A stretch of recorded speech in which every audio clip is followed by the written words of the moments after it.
Negotiating with terrorists. That's the focus of tonight's Angle. Now, we all know it's been a long-standing U.S. policy that our government does not negotiate with terrorists who are making threats or taking hostages.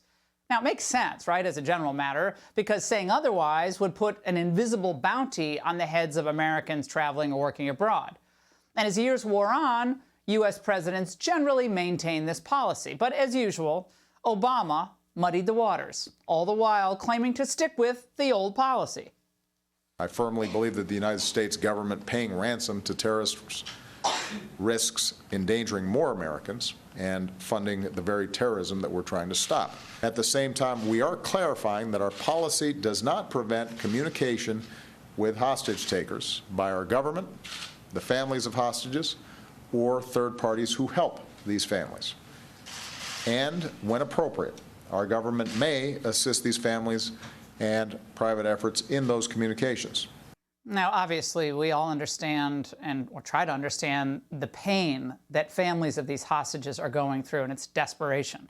But ultimately, Obama's move did nothing to disincentivize hostage takers. If anything, it did the opposite.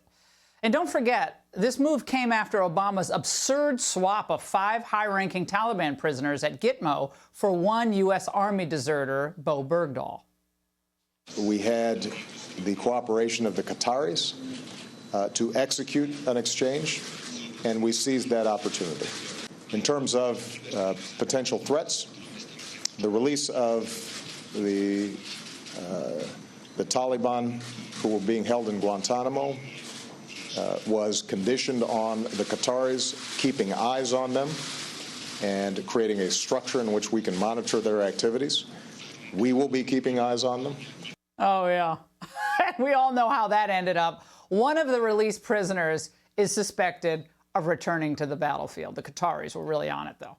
And now a more dangerous precedent could be set with more than 200 hostages, including at least 10 Americans that were taken by Hamas during the October 7th attacks.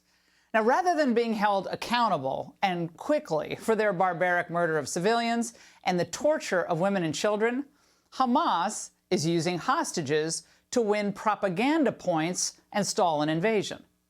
A quick warning, you know, it is Hamas video at the start of this piece, and so it's not clear what propaganda purpose they may have been thinking of when they allowed this to be filmed. This is the extraordinary moment. An 85-year-old Israeli grandmother was released by Hamas. It's okay, let's go. In video recorded by the militant group, you can see her shaking the hand of a masked gunman. Shalom, or peace, she says, as she's led away. Now, the report did go on to discuss the ordeal and describe the atrocities committed against the kibbutz, but still, Hamas got a very valuable photo op with that handshake. Now, of course, we all want the hostages to be released and safely, but we also risk losing sight of what they've done to innocent Israelis by parroting lines about the terror group's wartime preparedness. We know these tunnels have ventilation. We know that they've been known to have air conditioning. There was shampoo, there was antibiotics, there were medics and paramedics. It is pretty stunning because you've got to contrast that with what's happening above the ground, right? Where there isn't water, never mind shampoo, okay? But Hamas had stockpiled all of that and has all of that underground. Well, that's true, but that's not all. Hamas didn't simply have AC and meds. They were prepared for female hostages. Everyone was surprised by the scale of the actual terror attack itself, but the preparations for hostage-taking also seemed to be a significant piece of the plan. Yes, when they say prepared for women's needs, okay, they were therefore prepared. I mean, let's just go ahead. I think we're being honest about it. That means they had tampons and things, okay? That is a level of preparation for what they were going to do. Now, if I didn't know better, I'd say that CNN unwittingly there is almost giving Hamas a 5-star rating on TripAdvisor. In the mundane reality of having feminine hygiene products, shampoo, and antibiotics, it is those very specifics, I think, that are most striking. No. What's most striking is how little we seem to have learned about terror groups taking hostages.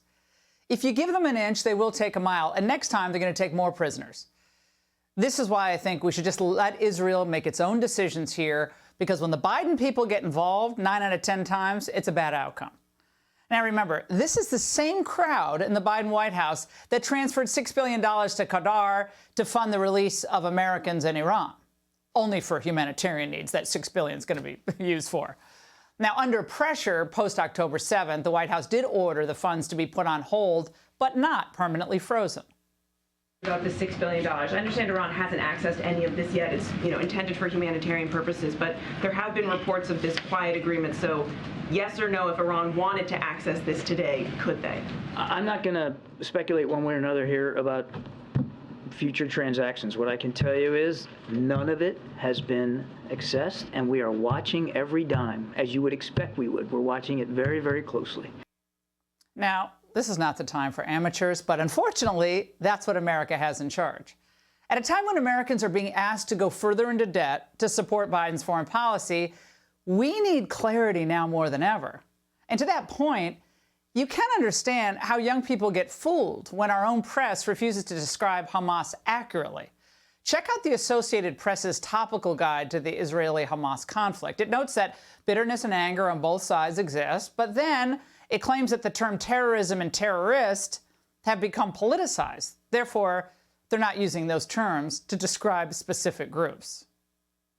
Chalk up another victory for the pro-Hamas propagandists who seemed to get an assist from the White House podium yesterday. What is his level of concern right now about the potential rise of anti-Semitism in light of everything that's going on in Israel? Look, we have not seen any credible threats. I know there's been always questions about credible threats, and so just want to make sure that that's out there. But look, Muslim and those perceived to be Muslim have endured a disproportionate number of hate-fueled attacks. Now, those comments sparked shock and outrage in the American Jewish community and beyond, which led to KJP's doing a big 180 today. When Jews are targeted because of their beliefs or their identity, when Israel is singled out because of anti-Jewish hatred, that is anti-Semitism, and that is unacceptable.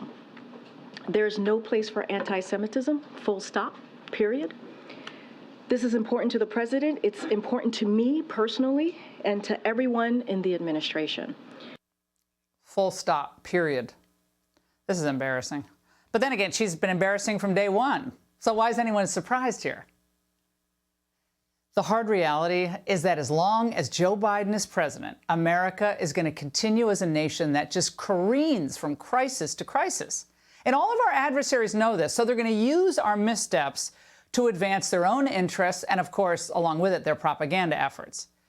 Without a competent senior staff with Biden in charge, a staff that's chosen on objective merit, not on the basis of political symbolism or because you're a first, Israel should politely tell Americans, thanks, but we got this. The Biden team came into office firmly believing, remember, that the biggest threat to America, it was Americans who didn't agree with them, MAGA people. That's why the most ruthless person in the entire administration is Merrick Garland, because he's the one fighting us. As far as all the others, they're so hapless, they become unwinning dupes for our enemies. And that's The Angle. Hey, Sean Hannity here. Hey, click here to subscribe to Fox News YouTube page and catch our hottest interviews and most compelling analysis. You will not get it anywhere else.